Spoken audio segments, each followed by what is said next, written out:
Like, share, subscribe and click on the bell icon to never miss an update from Epic.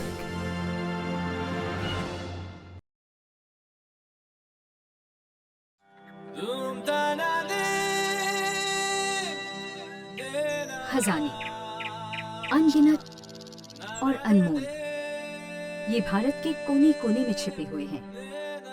ऐसा ही एक खजाना है हमारी सभ्यता का खाना।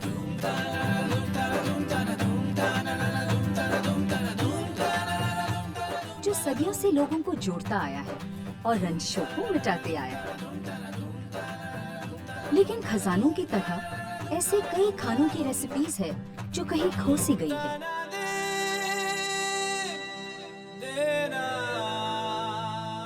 इन्हीं लॉस्ट रेसिपीज की खोज न सिर्फ हमें पूरा इंडिया घुमाएगी, बल्कि कल्पना से परे जायकों से रूबरू करवाएगी।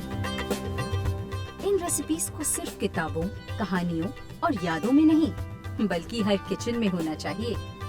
Lost recipes.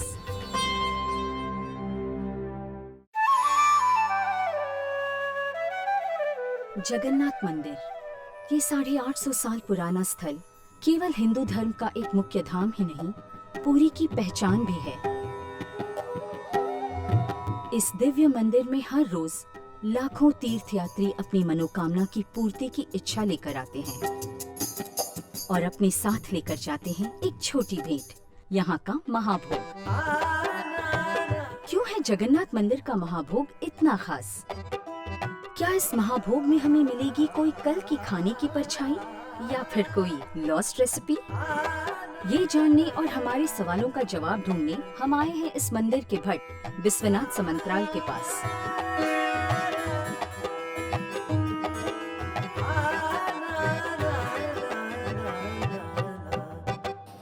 जगन्नाथ जी यहाँ पे जो है वो महाविष्णु है। हमारा पुराण के हिसाब से भगवान महाविष्णु पृथ्वी पृष्ठ में आते हैं हर रोज। वो सुबह रामेश्वरम जाते हैं स्नान करने के लिए, उसके बाद द्वारिका जाते हैं उधर श्रृंगार होने के लिए, फिर यहाँ पे आते हैं खाने के लिए और सुनने के लिए बद्रीनाथ जाते हैं। तो जैसे आपने कहा, जो विष्णु भगवान जी जो हैं वो यहाँ पूरी आते हैं खास खाने के लिए, तो यहीं क्यों आते हैं चारों धामों में से? विष्णु पुराण बोलता है जी कि जब समुद्र का मंथन हुआ था उसमें से महालक्ष्मी निकले थे, तो वो वही धाम है। इसी धाम से महालक्ष्मी निकले थे और सारे देवता लोग और असुर लोग मिलके भगवान का शादी यहाँ पे किराए थे, जगन्नाथ जी और महालक्ष्मी के। इसलिए ये महालक्ष्मी का घर है, इसलिए जगन्नाथ जी इधर खाने के लिए ही आते हैं। इधर कोई उपवास नहीं करता है, इधर एकादशी व्रत भी नहीं होता है। महालक्ष्मी बोले ये मेरा घर है, माँ के घर में कोई उपवास नहीं करेगा। तो मैंने सुना है कि परंपरा यहाँ से जो किचन की है, जो भोग जो चढ़ता है वो सदियों पुराना है, सही बात है? जगन्नाथ जी मंदिर में जो खाना बनता है वो 1000 साल से ज्यादा पुराना है। जो सब्जी 1000 साल पहले भारत में मिलता था, सिर्फ वही सब्जी ही व्यवहार होगा। और जैसे बनता था लकड़ी का चूल्हा में, ऐसे लकड़ी का चूल्हा में भी बनता है। और अभी भी कुआं से पानी निकाला जाता है, अभी भी मिट्टी का पात्र में भी ही खाना बनाया जाता है। और जब खाना बन जाता है उसको तोड़ दिया जाता है। हर रोज 1 लाख से ज्यादा मिट्टी का बर्तन आता है मंदिर में। जगन्नाथ मंदिर का जो किचन है 100 फीट से भी ज़्यादा लंबा है, तकरीबन 40-50 फीट चौड़ा है। कहा जाता है कि वहाँ पे 700 से ज़्यादा चूल्हे हैं, 600 से ज़्यादा खानसामे हैं जो कुक्स हैं, और 400 से ज़्यादा मेरे ख्याल से हेल्पर्स हैं। तकरीबन 60 से भी ज़्यादा डिशेस वहाँ पे बनती हैं। चावल की हैं, दाल की हैं, वेजिटेबल्स की है, और मीठे में तो बहुत अनेक प्रकार की मिठाइयाँ वहाँ पे बनती हैं। और दिन के 8-7 मील्स वहाँ पे बनते हैं। वही स्टाइल, वही ट्रेडिशन, वही टेस्ट होता है। खाना जब बनता है वो फ्लेवर्स नहीं आते, लेकिन कहा जाता है कि जब लॉर्ड जगन्नाथ है, उनके भाई बलभद्र है और उनकी बहन सुभद्रा है, जब उनको ये खाना दिया जाता है तो उनके ब्लेसिंग्स जब होती हैं, उसके बाद ही वो टेस्ट, वो फ्लेवर बढ़ के आ जाता है। और लाखों के लोग खाते हैं वो खाना, और आज तक मेरे ख्याल से खाना कभी कम नहीं हुआ है वहाँ पे। आज हमारे सामने जो ये खाना है, जो भोग है, ये दुनिया का आई एम श्योर सबसे प्राचीन खाना अपनी ओरिजिनल फॉर्म में हमारे सामने आज पड़ा है। ये मुझे I am sure of it, कहीं नहीं होगा और दुनिया में। और ऐसा भी भोग है जो अभी हम नहीं बना पा रहे हैं, यानी जैसे कि- सरकुंपा एक भोग है, जैसे आसमान लड्डू है, जैसे अन्न रसावली है। जो अन्न रसावली हम उसको आज बना के आपको दिखाएंगे। तो हम बनाने वाले हैं आज इसी प्राचीन खाने में से एक उससे भी प्राचीन प्राचीन रेसिपी जो एक तरीके से खो चुकी है। वाह, अन्न रसा बड़ी बली। ऑलराइट। अन्न रसबली के बारे में ऐसा है कि कहा जाता है कि जब कृष्ण भगवान छोटे थे तो उन्हें चावल खाने की आदत नहीं थी, तो चावल खिलाने के लिए उनके माता जो सब पदार्थ थे उनके प्यारे, घी है, मलाई है, दही है, ऊपर की जो सूखी हुई मलाई है, ये सब पदार्थ खोया है मिक्स करके उसके अंदर चावल पका के उन्हें खिलाया करते थे। भगवान कृष्ण जो है भगवान विष्णु के दूसरे स्वरूप हैं और जगन्नाथ मंदिर में भी जो है भगवान विष्णु आते थे, वहाँ पे खाना खाते थे। इसीलिए बड़े चाव से लोग जो है ये अन्न रसबली खाते थे क्योंकि ये भगवान का खाना था। चलिए देखते हैं कि इस अन्न रसाबली में हम क्या क्या इंग्रेडिएंट्स डालेंगे, है ना। सबसे पहले मेन चीज तो है आपका चावल। मेन चीज है चावल। उसके बाद हमको ये पापड़ी चाहिए, ये मलाई के बनता है।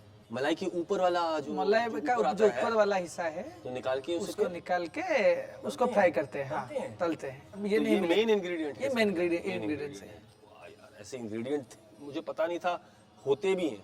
आगे बढ़ते हैं। उसके बाद ये है माखन, ये है मावा। मावा दो किस्म का, ये दो दोनों किस्म का हमारे है, हैं। ओके। एक थोड़ा कम पका गया है और इसको ज्यादा पकाया गया है। और ये है राबड़ी, रबड़ी, ये गाय का घी, गाय का घी। ये शक्कर है। जी। मंदिर में शक्कर यूज नहीं होता है, ऑलराइट। हम लोग खंड बनाते हैं, लेकिन खंड नहीं मिलेगा, इसलिए हमने शक्कर का हाँ इस्तेमाल शक्कर का कर रहे इस्तेमाल कर रहे हैं। ये है बड़ा इलायची। हैं। जी, बड़ी इलायची। मंदिर में यही यूज होता है, छोटा इलायची यूज नहीं होता है, क्योंकि क्यों? वो मानते हैं कि वो भारत का नहीं है, ओके, वो अफगानिस्तान से आया हुआ है, राइट। और ये हमारा भारत का है। जी, वेरी और इंटरेस्टिंग। ये है पिस्ता बादाम। जी, हाउ इंटरेस्टिंग। आगे बढ़ते हैं। उसके बाद लौंग है और बड़ा इलायची है, ये बेच के रखा हुआ है। तो सारे जो इंग्रेडिएंट्स हैं ये हमने देख लिए हैं, तो अब हम इसे पकाना शुरू करते हैं। पंडित जी, पकाएं। पकाएंगे। तो सबसे पहले क्या करना है? सबसे पहले आप चावल लाइए ओके, और पानी में चावल को डालिए।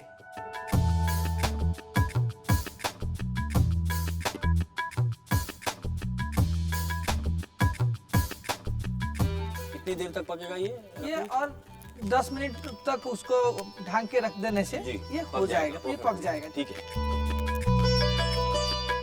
हाँ जी, तो चावल हमारा हो गया होगा पंडित जी अभी तक? हाँ, चावल हो गया। चलिए ट्राई खोल के देख लीजिए। हाँ, ये देखिए, वाह, गर्म होगा। नहीं निकाल देता हूँ, ओके। कोई प्रॉब्लम नहीं। पंडित जी अब क्या करना है? और एक पात्र लेते हैं जहाँ पे हम बनाते हैं, थोड़ा घी डालेंगे। हम लोग इसको बोलते हैं घी पखाल, मतलब पखाल मतलब धुना जी, है।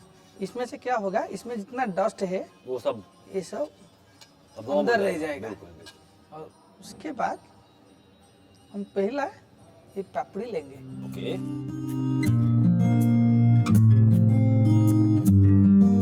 उसके बाद हम जो चीनी रखे हुए हैं, जी, इसमें से हम जो इलायची और लवंग, लवंग। लवंग कुटा हुआ जो हल्का कुटा सा हुआ है उसमें उसको मिला मिलाएंगे। देंगे। ये अच्छे तरह से मिक्स हो गया है। इसके ऊपर थोड़ा सा इसे स्प्रिंकल करना है। उसके बाद हमको उसके ऊपर चावल डालना है। चावल डालना है। उसको ऐसे जैसे हमने ये पापड़ी रखा है, जी, उसे पूरा चावल ऐसे देना है। राइट। अभी उसके ऊपर घी, घी डालेंगे। घी डालने के बाद ये जो फिर से थोड़ा सा। मसाला वाला जी, ये उसमें डालेंगे। उसके बाद ये जो मलाई। मलाई रखे हुए हैं, जी। उसके ऊपर मलाई का एक लेयर देंगे, पूरा राइस जैसे कवर हो जाएगा। उसके बाद उसके ऊपर थोड़ा पिस्ता बादाम डालना है, क्योंकि वो पकड़ के जी, जी, उसको रखेगा। इसके बाद राबड़ी डालना है। ठीक है। अभी आप ओके। थोड़ा मदद कीजिए। जी। उसको वो जो मावा है उसको आप थोड़ा तोड़ दीजिए।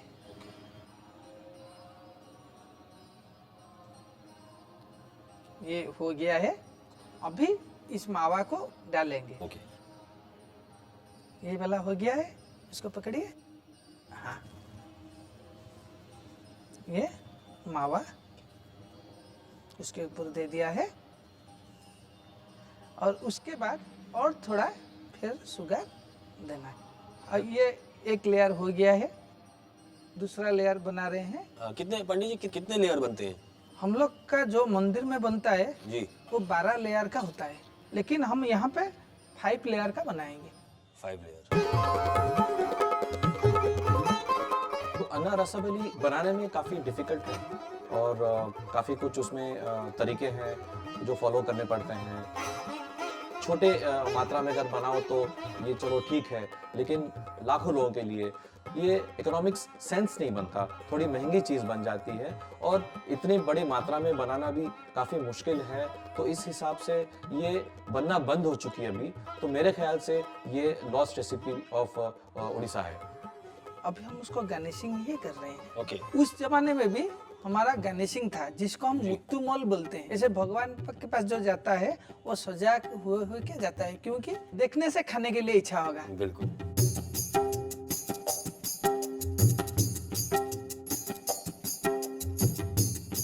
ये आपका हमारा अन्न रसावली अन्ना रसाबली, माय तैयार है। गॉड।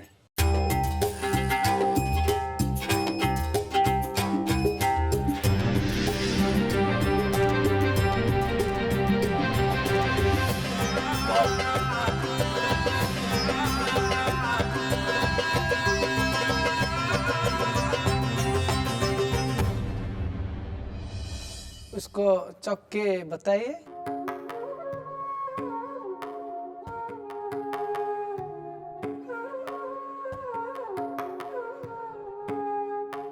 इसका टेस्ट वाकई मतलब जिसे बोलते हैं ना, बिल्कुल स्वर्ग। हर लेयर में कुछ अलग ही बात है। जो इस डिश की जो रिचनेस है, जो इसका जो डेयरी है, मावा और रबड़ी और इसकी जो ड्राई फ्रूट मक्खन, और ये आपने जो ऊपर से बोला ये पापड़ी, खास इसका एक अपना ही फ्लेवर है। मतलब हल्का सा स्मोक्ड टाइप का इसका एक फ्लेवर है। और इस अन्ना रसाबली को टेस्ट करने के बाद मुझे ये एहसास हुआ है आज कि ये क्यों भगवान जी का खुद एक फेवरेट डिश था। और वाकई इसका भी विश्वास है कि भगवान खुद इस डिश को खूब मिस करते होंगे और काश हम इस डिश को एक बार और इतिहास से वापस ला पाते। तो पंडित जी, ये जो एक्सपीरियंस है मैं नहीं भूलूंगा। जय जगन्नाथ। जय जगन्नाथ, जय जगन्नाथ।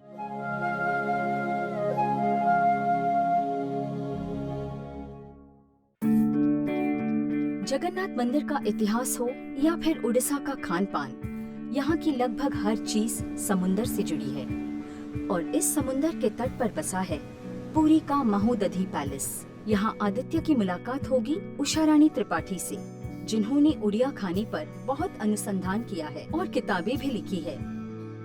आज जो हम रेसिपी कर रहे हैं उषा जी, इसमें मछली का उपयोग हम कर रहे हैं और ये भी एक जिसे बोलते हैं बिल्कुल ही प्राचीन और सदियों पुरानी रेसिपी है। Is that right?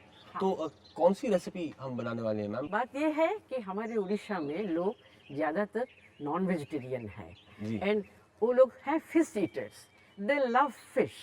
बिल्कुल। अलोंग द कोस्टल एरिया आपको मिलेंगे जो लोग जो फिश के ऊपर ही डिपेंड करते हैं। मछली नहीं होने से इनका चलता नहीं। राइट। तो इसीलिए पहले ज़माने से मछलियों का बहुत सारे किस्म का रेसिपी बनाते डिशेस थे। बनती थी जी। ये जो रेसिपी आज हम बनाएंगे ये इसमें से एक हम कह सकते हैं झोड़ा बेसोरो। झोड़ा बेसोरो।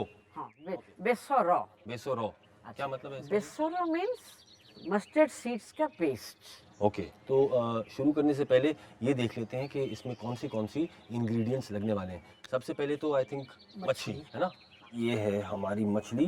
मैम इसके बारे में बताइए, ये कौन सी मतलब मछली है? ये है khoinga. Khoinga. That is a very favourite fish of our Odia people. Okay, अब आगे बढ़ते हैं टुवर्ड्स दी अदर इंग्रेडिएंट्स। और क्या क्या डालेंगे? हम पहले थोड़ा नमक और हल्दी डाल के मैरिनेट करके रखेंगे। बाकी जो है बंच ऑनियन बोलते हैं जी। ये अम्बुलो बोलते हैं हम, रॉ सूखा आम। देन ये तो है ड्राई रेड चिली, मिर्ची। देन दिस इज जीरा पेस्ट हुआ है, ये है सरसों, सरसों ये का पेस्ट सरसों हुआ का है। पेस्ट ये है रेड चिली पेस्ट जी। ये है अदरक पेस्ट, ये है लहसुन पेस्ट और ये है दालचीनी पाउडर जो हम पेस्ट करके इसको मिला के बनाएंगे। और ये है हमारा पांच फुटना। पांच फोरन उड़ीसा क्यूजीन में इसका महत्व बहुत ज़्यादा है। हर एक डिश में अगर देखा जाए एक्सेप्ट स्वीट डिश, पांच फोरन का तड़का लगाना तो बहुत ज़रूरी है। पांच फोरन में आपके 5 स्पाइसेस है, आपका मेथी हो गया, राई हो गया, सौंफ हो गया, जीरा हो गया और पांचवा जो तत्व है वो है कलौंजी। और यहाँ पे हमारे पास में बहुत इंटरेस्टिंग से जिसे बोलते हैं इंडिजीनियस वेजिटेबल्स हैं, हाँ। जो हमारे देश के प्राचीन प्राचीन। सब्जियां हैं, है ना मैम? हाँ। तो क्या क्या है इसमें? ये आलू हो गया, हाँ। ये हो गया ग्रीन बनाना, कच्चा कच्चा केला। केला, और ये है याम, याम। जिसको तो हम बोलते हैं देसी आलू। हाँ, तो तीनों को हमने पा बॉईल कर दिया है। तो मैम सबसे पहले मच्छी को हमने मैरिनेट करना है, हाँ। Correct ma'am?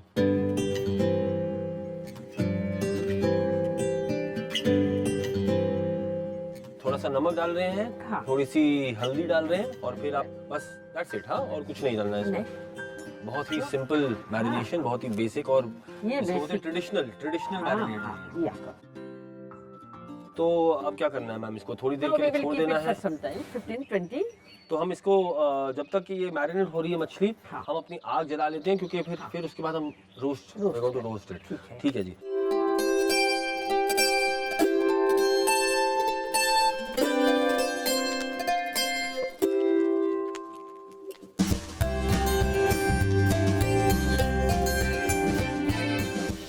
तो मछली जो है अब आग के ऊपर हमने डाल दिया है। हाँ। इसका स्किन अभी भी इसके ऊपर है। इसका मतलब है कि जो जैसे ये मतलब पकेगा, इसके ऑटोमेटिकली जो नेचुरल जो ऑयल्स होते हैं, जो फ्लेवर्स होते हैं, जो स्मोक है, वो सारा मतलब इसका जो फ्लैश है उसके अंदर चला जाएगा। राइट? Very interesting recipe.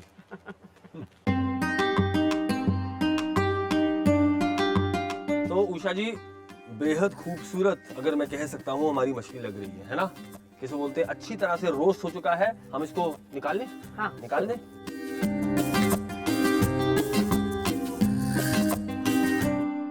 अभी हम सर को निकाल लेंगे, मुंडी बेसिकली ये झोरा बिसोरा का जो रेसिपी है बड़ी इंटरेस्टिंग चीज़ है। पहले तो बात ये है कि ये समुद्र की मछली से बनाई जाती है और मीठे पानी की मछली से नहीं। दूसरी बात ये है कि इसे भुना जाता है पहले, और जब वो पक जाती है तो ये मछली को झाड़ा जाता है ताकि उसका पूरा जो गोश्त है वो हड्डियों को छोड़ के बाहर गिर पड़े। तो उसे ऐसे संभाल के पकाना है कि वो completely ready to fall off the bone जो कहते हैं इंग्लिश में, ऐसे पकना चाहिए। ओवर कुक भी नहीं होना चाहिए, अंडर कुक भी नहीं होना चाहिए। सुनने में तो सिंपल है, मगर आजकल नंगे आग के ऊपर मछली रोस्ट करना बनाना बहुत ही डिफ़िकल्ट है। घर में ये करोगे तो पूरी जगह मछली के चमड़ी के जलते हुए स्मेल परमेट हो जाएंगे, तो वहाँ वो स्मेल निकालना बड़ा कठिन होता है। तो इस कारण से आज ये बनता नहीं है। उषा जी, अब बताइए अब क्या करना है? इसके बाद इसको ज्यादा मैश नहीं करना, Okay. लेकिन इसको थोड़ा छोटा छोटा फ्लेक्स करना। ओके। हाँ, हाँ जी, अब क्या करना है उषा जी? ये अभी- मछली तैयार है। अभी हम इसको मसाले के साथ तलेंगे। ओके। इसके लिए इसको पॉट लगाइए जी। इसके ऊपर।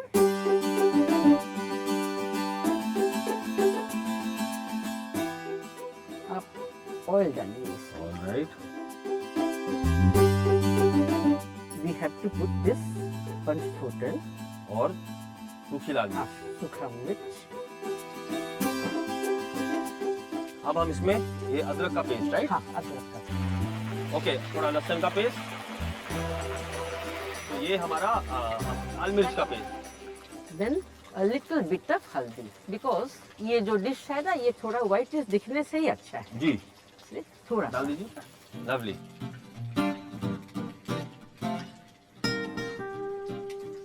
कच्चापन हमारा चले गया है और अब हम इसमें ये जो है हमारी रोस्ट की हुई जो मछली है, इसे हम इसमें डाल दें, है ना? ऑलराइट, डाल देते हैं।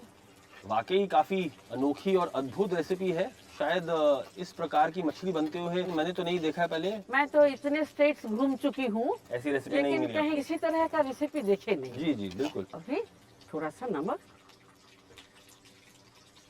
ऑलराइट जी, तो अब ये हमारी रोस्ट की हुई मछली अच्छी तरह से मसालों में हमने फ्राई कर दिया है इसे। फ्लेवर इसमें, टेस्ट सारा आ चुका है, रंग आ चुका है। अब देखते हैं इस बढ़िया सी रेसिपी को आगे क्या करना है। Now next we are going to add this सब्जियां हमारी सब्जियां। जी। हाँ। बस हो गया। इसके लिए फिर थोड़ा सा पंचफूरन और ये we will fry। सूखी लाल मिर्च। आहा, अब हम इसमें डालते हैं अपने सांबर के प्याज। Okay, lovely. बस अब now आगे बढ़ते हैं सब्जियों के साथ। हम लोग सब्जी ये देखिए।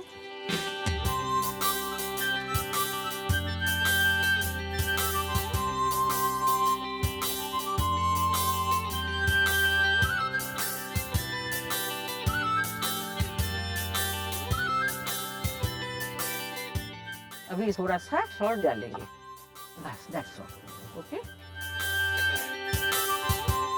नाउ अभी हम क्या करेंगे, इसको एक पेस्ट बनाएंगे। सरसों और जीरा। हाँ, हाँ, इसको हम मिलाएंगे। थोड़ा सा पानी, हाँ, मतलब एक तरीके से बिल्कुल, what एक it- झोल हाँ, बनेगा झोल। इसका। हाँ।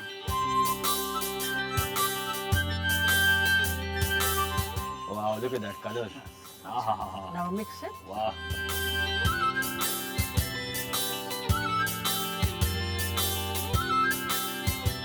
उषा जी, तो उबलने लगा है, देखिए। हाँ। हाँ, थोड़ा सा गाढ़ा हो चुका है। हाँ। अब क्या करना है? अब आप वो जो भुना हुआ मछली रखे हैं ना, इसको डाल दें? डाल के मिला दीजिए। All right, lovely. सरसों की खुशबू आ रही है, वो मछली की खुशबू आ रही है, मसालों की हल्की सी खुशबू आ रही है। Now lastly we will add some दालचीनी पेस्ट। ओके, ये गया हमारा दालचीनी का पेस्ट। अब आई खुशबू। अब वेरी नाइस। थोड़ा सा मिलाना है। हाँ, इसको मिला दीजिए। ये जब उतार लेंगे ना, ये और गाढ़ा बन जाएगा। Right. क्योंकि Naturally. these three things they Absorb कर soak लेगा। water। ये वाटर ऑब्जर्व कर लेते हैं। वाह, हाँ, बस हो गया। और कुछ हो नहीं गया? चाहिए। हाँ, हमने खट्टापन बिल्कुल कुछ नहीं। भी नहीं दिया, लेकिन किसी को खट्टापन भी थोड़ा अच्छा लगता है। बिल्कुल। हाँ, इसको थोड़ा ये ज्यादा बड़ा हो जाएगा, इसके लिए थोड़ा कम करके डाल दीजिए। बस बस। ये हाँ, या इसमें बस, ये हल्के कर- से खटास के वो लिए, मिला जैसे दीजिए। उषा जी ने कहा है, और ये मिलाया हाँ, हो गया। और ये हो गया तैयार।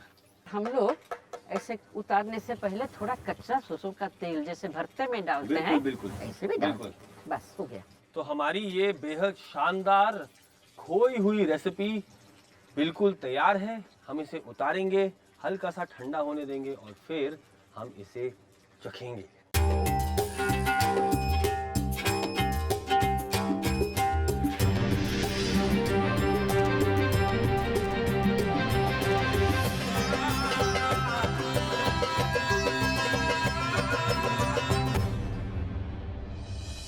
एक्चुअली आप जितना इस डिश को खाएंगे, हर बार आपको एक नया फ्लेवर, हाँ। इसका एक नई पहलू एक तरीके से इसकी मतलब बाहर आएगी।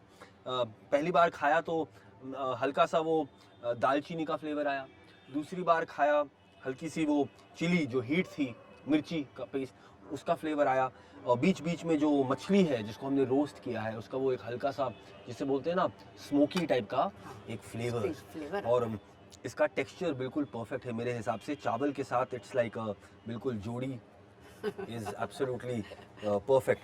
प्राचीन अपने फ्लेवर में, ये भी मैं कहना चाहता हूँ, ऐसे फ्लेवर्स आज के ज़माने में शायद नहीं मिलते, और मैं बहुत लकी हूँ। आज उषा जी के साथ में हमने इसे बनाया और उसके बाद में हमने इसे टेस्ट किया। I think it's a beautiful recipe, lost recipe from Thank you so from much. Odisha. Thank you so much, Usha ji. I really enjoyed this. Thank you. It's wonderful.